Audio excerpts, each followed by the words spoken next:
Olá pessoal, tudo bom com vocês? Vim revisar aqui o meu conteúdo e as minhas anotações de Constitucional 3. Vamos falar um pouquinho sobre os princípios do sistema constitucional tributário, né? São princípios fundamentais para garantir a legalidade na relação entre o Estado e o contribuinte. Certo? E eles também são muito importantes para que a criação, a cobrança e a gestão dos tributos possam ser efetivas, para que o tributo ele possa cumprir a sua função social sem onerar indevidamente o contribuinte. Tudo bem? Dentre os mais importantes princípios estão a legalidade, a anterioridade tributária, a capacidade contributiva e a imunidade tributária. Certo? Os princípios constitucionais, eles são cláusulas pétreas, pois são garantias individuais do contribuinte. Agora vamos falar um pouquinho sobre a legalidade. Bom, o princípio da legalidade é aquele que vai vedar, proibir o Estado de exigir ou aumentar algum tributo sem que isso esteja previsto em uma lei, certo? Vai estar disposto isso no artigo 150, inciso 1º da Constituição Federal de 1988. E a legalidade, ela possui duas classificações, são elas, alcance e conteúdo. O alcance ele pode ser amplo e estrito. Amplo, porque vale para todo o ordenamento jurídico, certo? Tudo que pode ser feito e o que não deve ser feito está previsto em lei. Agora, estrito, porque todo tributo depende de uma lei, certo? Mas que tipo de lei, Thaísla? Via de regra, ordinária, certo? Uma lei ordinária. Mas existem alguns tributos que dependem de lei complementar e a gente vai falar um pouquinho mais à frente. Sobre o conteúdo, ainda dentro das classificações da legalidade, ele é subdividido em dois, formal e material. Formal porque é um ato que vai ser concretizado pelo poder legislativo. E material porque todos os aspectos do tributo precisam estar previstos em lei, como, por exemplo, quem vai cobrar, quem vai pagar, quanto vai ser cobrado e qual vai ser a base utilizada. Certo? Agora vamos falar um pouquinho sobre os tributos que vão estar previstos em lei complementar. Para decorar, eu fiz um esqueminha e coloquei enfileirado NENG, NENG. Novos impostos, empréstimos compulsórios, novas contribuições e grandes fortunas. Esses são os tipos de tributos que vão estar previstos na lei complementar, certo? NENG. Em relação às medidas provisórias, um tributo pode sim estar previsto no MP, contudo, precisa obedecer os critérios de relevância e urgência. Um adendo, a medida provisória só pode ser disposta de lei ordinária, certo? Para obedecer o disposto no artigo 62, parágrafo 1º, inciso 3º da Constituição Federal, ok? Então tem que ter muito cuidado. Agora nós vamos falar um pouquinho sobre as exceções à legalidade, que são relativas, porque elas vão dispor não sobre a criação, mas sobre a majoração e a redução da alíquota, não sobre a base do cálculo, certo? Daquele tributo.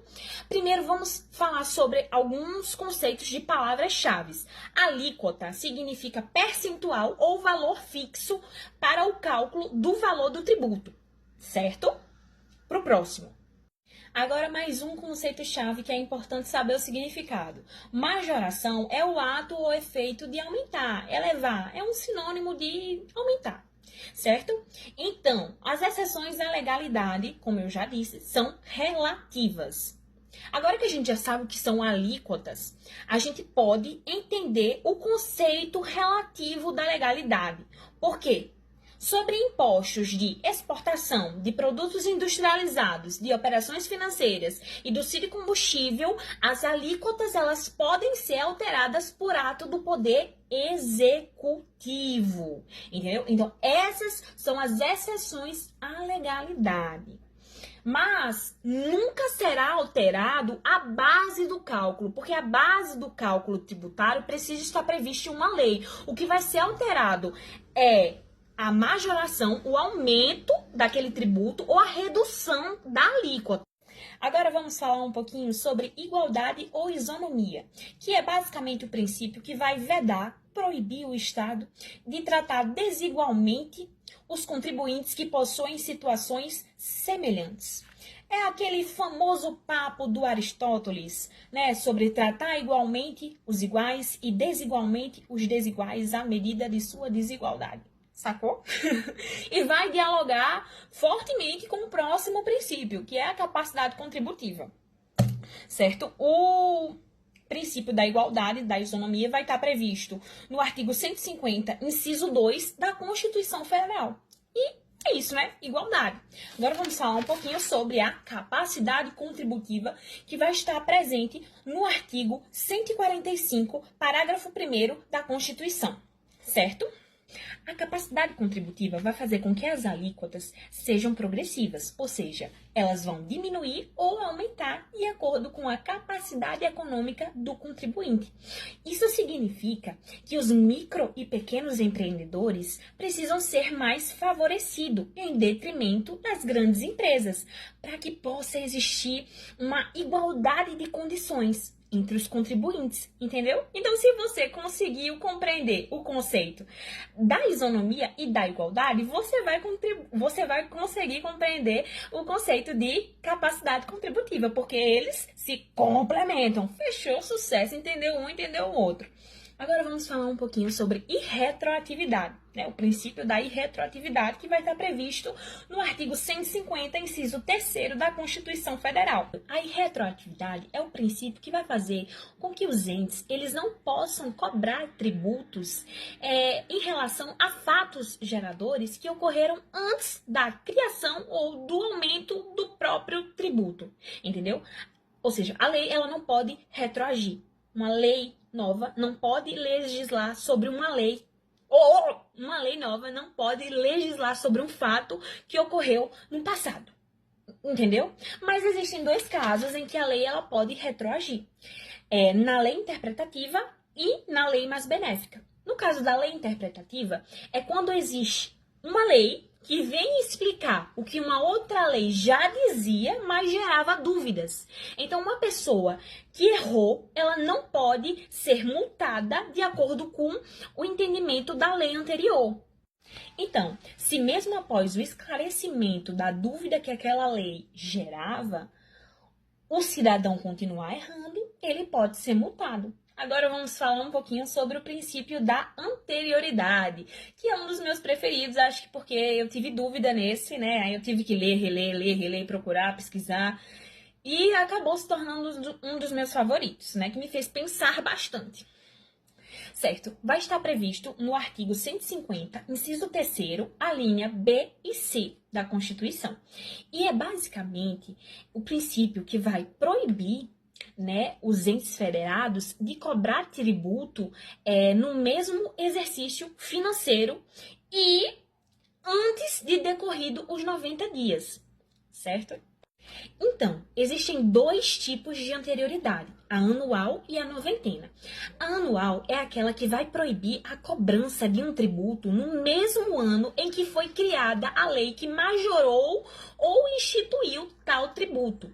Ou seja, se foi criada uma lei para aumentar ou realmente instituir um tributo, só vai ser cobrado no ano seguinte. E a noventena é a anterioridade que vai dispor que é necessário decorrer 90 dias da criação de uma lei para poder ser cobrado aquele tributo, certo? E não é algo de, vou escolher usar a anterioridade anual ou vou escolher usar a anterioridade da noventena. Não, tem que cumprir as duas anterioridades. Então, se uma lei que institui determinado tributo foi criada em setembro de 2025, em dezembro, vai decorrer os 90 dias, certo? Então, a partir do dia 1º de janeiro de 2026, o tributo já pode ser cobrado, porque decorreu os 90 dias e já vai ser o ano seguinte.